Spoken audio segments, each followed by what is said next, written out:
सैलाब को लेके और पूरे मुल्क से मुसलमान बड़ी तादाद में आए, तो खुशी की बात यह है कि एक तरफ पानी का सैलाब आया तो मुसलमानों की तरफ से खिदमत के लिए बंद बांध दिए गए दरियाओं के आगे।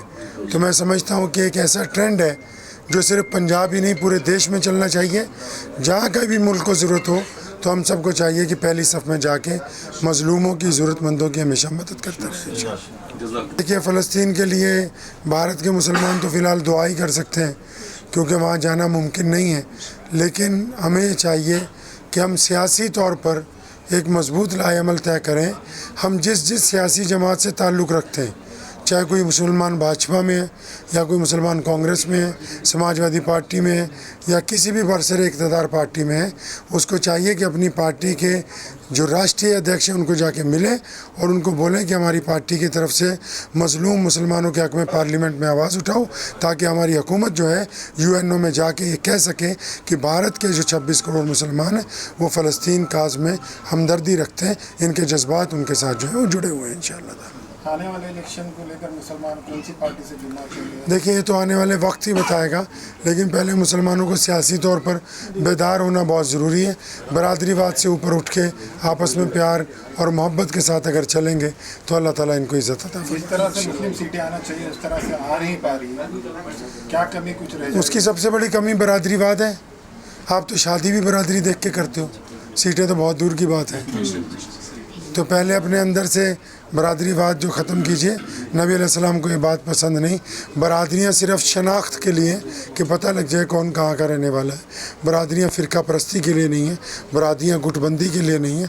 इसलिए नबी अलैहिस्सलाम के तरीके पर चलिए, आपस में भाई बन के रहिए। मुस्लिम घरों पर जो बुलडोजर की कार्रवाई चली है, इस पर आप सियासी कमज़ोरी है हमारी।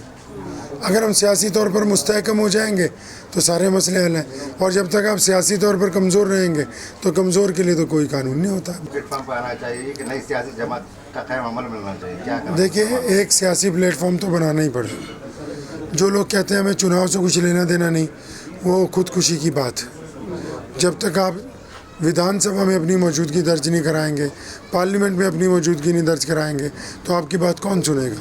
इसलिए सियासी महाज के ऊपर इकट्ठे होकर काम करना चाहिए, और सिर्फ मुसलमानों का ही नहीं बल्कि पूरे देश में जो हिंदू हैं, सिख हैं, दलित हैं, जैनी हैं, बोधी हैं, लाखों करोड़ों की तादाद अच्छे लोगों की है।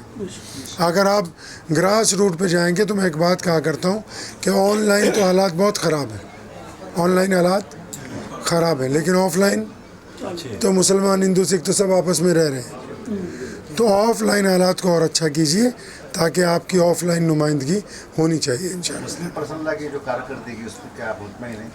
मुस्लिम पर्सनल जब तक वो इलेक्शन लड़ने का ऐलान नहीं करता तब तक तो हम मुतमिन नहीं हैं। सिर्फ धरने देने से तो मसला हल होने वाला है नहीं। अगर वो चुनाव लड़ने का ऐलान करेंगे तो मैं समझता हूँ कि वो एक सीधा रास्ता होगा। तो क्या आप एक ऐसा नहीं चाहेंगे कि एक सियासी पार्टी आप खुद आगे बढ़कर सियासी पार्टी का क्या अमल में लाए? देखिए, ऐसा है कि मैं कोई कौम का लीडर नहीं हूँ, तो मैं खित्ते से आता हूँ, लेकिन मैं ये समझता हूँ कि हर एक इलाके में हमारे पास अच्छे आलिम हैं, अच्छे लीडर हैं, अच्छे नौजवान हैं, अच्छे डॉक्टर हैं, अच्छे इंजीनियर हैं, टैलेंट वाले लोग हर जगह मौजूद हैं। तो आप बाहर से किसी का इंतज़ार क्यों करते हैं? अपनों में जो अच्छा है उसको आगे लाइए ताकि वो आपकी नुमाइंदगी करें इंशाअल्लाह। जो मुस्लिम लीडर है वो ठीक से काम कर रहे हैं नहीं, तो आपको क्या लगता है? आपको क्या लगता है? जो लीडर कौम को इज़्ज़त ना दिलवा सके वो लीडर नहीं है। तो इसलिए मुसलमानों को भी चाहिए कि अपने लीडरों के पीछे खड़े हों। अगर कौम भी अपने लीडर का साथ नहीं देगी तो इज़्ज़त कैसे दिलवाएगा भाई? तो जब चुनाव आता है तब तो आप बढ़ जाते हैं अलग अलग जातियों में, हैं?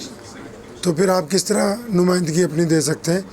एक जगह रहिए और दूसरे लोगों को भी अपने साथ लाइए। तो अगर आप मिलजुल कर चलेंगे, भारत की डेमोक्रेसी आपको ये अच्छा मौका ये देती है कि आप एकता के साथ अपनी बात जाके विधानसभा में रख सकते हैं। अब ये आपकी मर्ज़ी है कि आप विधानसभा जाना चाहते हैं या फिर आप सड़क पे सिर्फ बैठ के धरना लगाना चाहते हैं, ये आप तय कर लीजिए।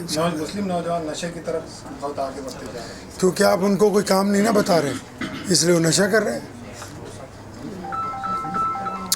नबी अलैहिस्सलाम की जो मस्जिद है उसमें वसल्लम जब नमाज़ पढ़ाते थे तो फ्री टाइम में या वॉकिंग होती थी या दंगल होता था या घुड़सवारी होती थी।